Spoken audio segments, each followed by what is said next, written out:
దేవుని యొక్క అతి శ్రేష్టమైన నామమునకు మహిమ కలుగునుగాక. ఈ ఉదయకాలము మీకందరికీ వందనాలు తెలియచేస్తున్నాను. ఈ దినము మిమ్ములను బలపరచు దేవుని మాట. ఆయనే సమస్తమునకు ఆధారభూతుడు. కొలసీలకు రాసిన పత్రిక 1వ అధ్యాయము 17వ వచనం.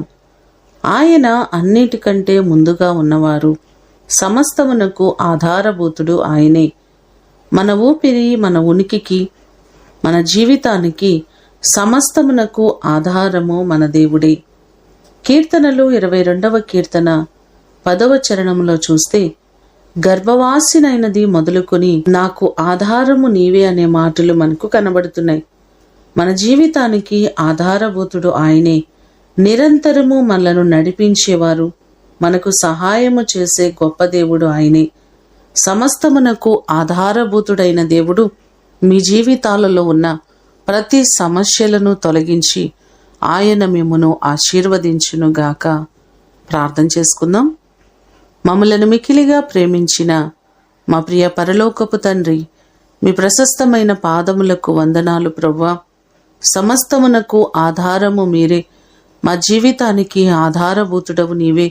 మీ వలనే మేము ఈరోజు క్షేమస్థితిని కలిగి ఉన్నామయ్యా.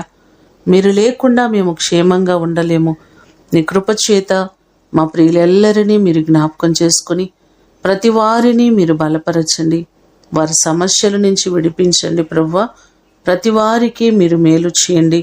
ప్రతి వారిని నిండారులుగా మీరు ఆశీర్వదించండి. వారి చేతి పనులను దీవించండి. వారి కుటుంబాల్లో గొప్ప కార్యమును మీరు జరిగించండి ప్రభువా.